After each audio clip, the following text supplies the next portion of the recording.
जय गौ माता के साथियों, प्रिय पशुपालक भाइयों, आप सभी के प्रश्न और बहुत सारा प्यार गुरु गोलोक गौशाला को मिल रहा है।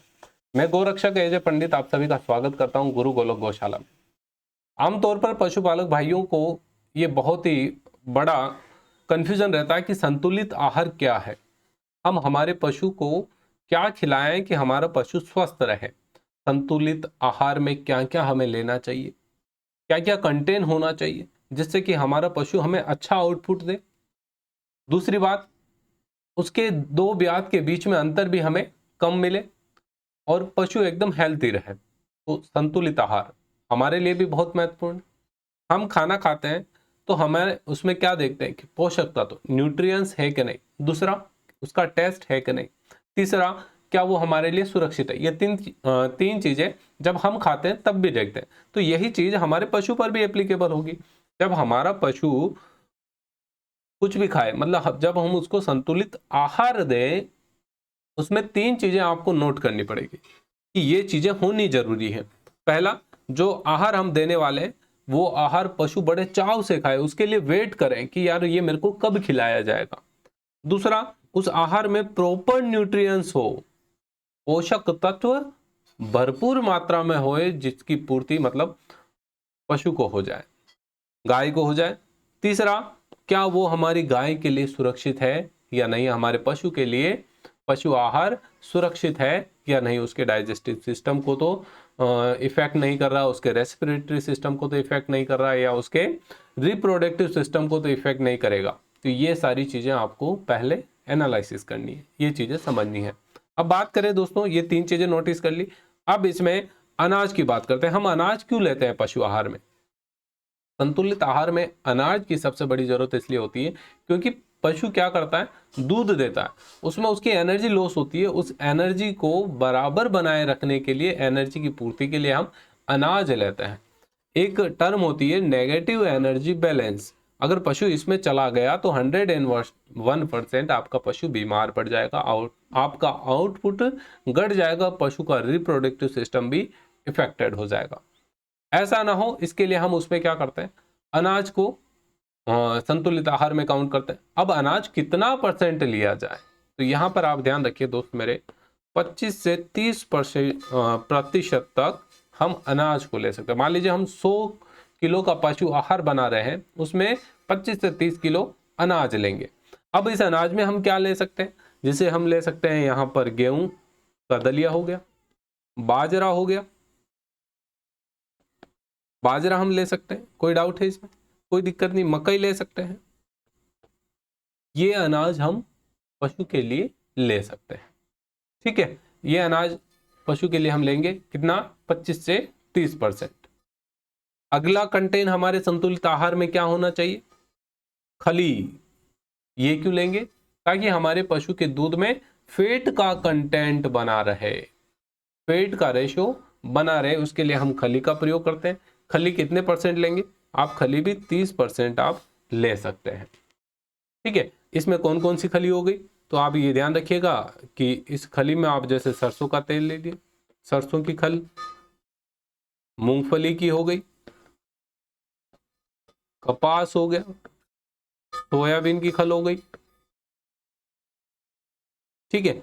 अब इस खली को मैं चाहूं तो दो पार्ट में डिवाइड कर सकता हूं। एक ऐसी खल जिसमें तेल मिले, तेल का परसेंट मिले, कुछ परसेंट तो रहेगा, तेल निकालने के बाद भी खल में कुछ परसेंट तेल का बचेगा। और एक बिना तेल वाली हो, जिसमें बिल्कुल ड्राई हो जाए, उसको ले सकते हो आप। तो ये जब लेंगे तो 30% मतलब आधा आधा दोनों को मिक्स कर लीजिए, वो भी हमारे पशु के लिए सबसे अच्छा ऑप्शन रहता है। खल हम सरसों की ले सकते हैं, मूंगफली की ले सकते हैं, कपास की ले सकते हैं, बिनोले की कपास की जो रहती है वो बिनोले की खल होती है, सोयाबीन की ले सकता है। तो ये हमारे पास इतने सारे ऑप्शन रहते हैं। अब बात करते हैं चूरी की। इसकी बात कर रहे हैं चूरी। चूरी हम कितना परसेंट लें, तो चूरी भी आप 25 से 30% ले लीजिए। तो ये एक सीधा सा हमारा पशु मिश्रण, दाना मिश्रण तैयार हो जाएगा, संतुलित आहार तैयार हो जाएगा। चूरी में गेहूं का चोकर हो गया, गेहूं का चोकर, चने की चूरी हो गई, मूंग की चूरी हो गई, उड़द की चूरी हो गई। अब इन सारी चीजों को लेने से पहले हम इकोनॉमिकली तरीके से भी देखेंगे कि वर्तमान समय में हमें मार्केट में इजीली और सस्ती कौन सी चीज अवेलेबल हो जा रही है, उसके हिसाब से। ऐसा नहीं कि हमने बता दिया तो आप उसी हिसाब से खरीदें, आपका प्रॉफिट कम हो जाए।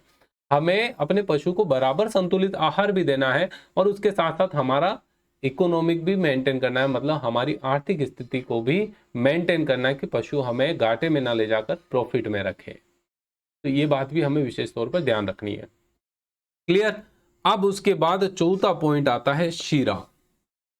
शुगर केमिकल्स जो रहता है, शुगर फैक्ट्री, उसमें एक उप उत्पाद के रूप में ये निकलता है शीरा। इसका आप प्रयोग कर सकते हैं, इसकी जगह आप गुड़ का भी प्रयोग कर सकते हैं।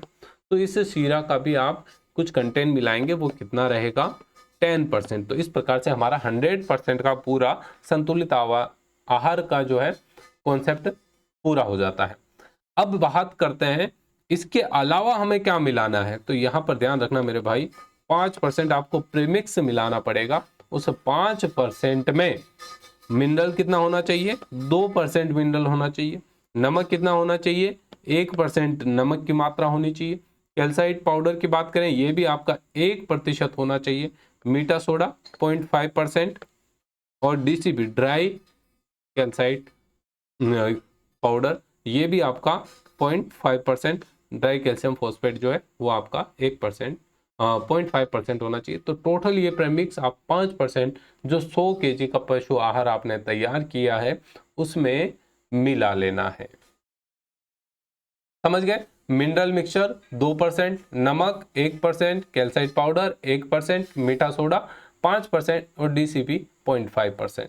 ये 5% प्रीमिक्स हमारे 100 kg का जो पशु आहार हमने तैयार किया है उसमें मिलाना है। हमने अनाज कितना लिया, अनाज हमने 30% लिया, जिसमें मक्का हो गया, बाजरा हो गया, गेहूं हो गया, इस प्रकार के हम अनाज उसमें ले सकते हैं। ठीक है। और उसमें उसके बाद हमने क्या किया, खली ली। खली भी कितने परसेंट ली, 30% ली। और इस 30% खली में हमने क्या क्या किया है, 15% तेल वाली खली ले ली और 15% कम तेल वाली खली ले ली। क्लियर। 15% हमने कर ली। कौन कौन सी हो सकती है, सरसों की खल हो गई, मूंगफली की खल हो गई, कपास की खल हो गई, सोयाबीन की खल हो गई। इस प्रकार से आप खल ले सकते हैं। अब उसके बाद हमने क्या किया, उसके बाद हमने ली चूरी। कितने परसेंट, 30%। जैसे गेहूं का चोकर हो गया, छिलका जो रहता है, दालों के छिलके आप ले सकते हैं, मूंग, उड़द, चना, इनकी चूरी ले सकते हैं। तो ये 30% हमने ले ली। 30 90% हो गया। 10% हमने उसमें मोलासिस मिला दिया, शीरा मिला दिया, या फिर 10% हमने उसमें गुड़ मिला दिया। क्लियर बात। तो ये हो गया हमारा 100%। अब इसके अलावा हमें इसमें 5% प्रीमिक्स ऐड करना है, जिसमें मिनरल मिक्सचर होने चाहिए, नमक होना चाहिए, कैल्साइट पाउडर होना चाहिए, सोडा मीठा सोडा होना चाहिए 0.5% और DCP 0.5%। इस प्रकार का कंटेंट यदि आप बनाते हैं घर पर पशु आहार, तो आपके पशु के लिए बहुत ही हेल्दी रहने वाला है। पशु आपका कभी भी बीमार नहीं पड़ेगा, किसी चीज की उसमें कमी नहीं होगी, दूध का आउटपुट अच्छा मिलेगा, दूध की फेट अच्छी मिलेगी। इन सब मिक्सचर को आप किस मेथड से देंगे, TMR, टोटल मिक्स राशन। इसमें आप हरा चारा, सूखा चारा और ये दाना मिश्रण सबको मिक्सअप करके एक निश्चित क्वांटिटी में अपने पशु को दे देंगे। क्वांटिटी आपको पता होगी कि आपका पशु यदि 10 लीटर दूध देता है पर डे का, तो आपको उसको पूरे दिन में 5 kg दाना मिश्रण देना है। 2.5 kg सुबह दे दीजिए, 2.5 kg शाम को दे दीजिए। इस प्रकार से आप उसको पर डे दाना मिश्रण दे सकते हैं। कैसे, 1 kg दाना मिश्रण उसकी बॉडी के रिक्वायरमेंट के हिसाब से और बाकी का दूध की क्वांटिटी पर, बाकी का दूध की क्वांटिटी पर 1 लीटर पर 300 ग्राम दाना मिश्रण की जरूरत होती है। सीधा हम गणित बिताएं तो 2.5 लीटर पर आपको 1 kg दाना मिश्रण देना है, इसमें कोई डाउट नहीं। तो ये मेथड जब आप यूज करेंगे तो आपके पशु का आउटपुट आपको बहुत अच्छा मिलने वाला है। दोस्तों उम्मीद करूंगा कि आपको ये वीडियो काफी पसंद आया होगा। वीडियो अच्छा लगा है तो इसे लाइक शेयर कर दीजिएगा, और गुरु गोलोक गौशाला को अभी तक सब्सक्राइब नहीं किया तो मैं गौरक्षक एजे पंडित आप सभी से निवेदन करूंगा कि आप चैनल को सब्सक्राइब कर लें और ढेर सारा प्यार जरूर दें। जय गौ माता की।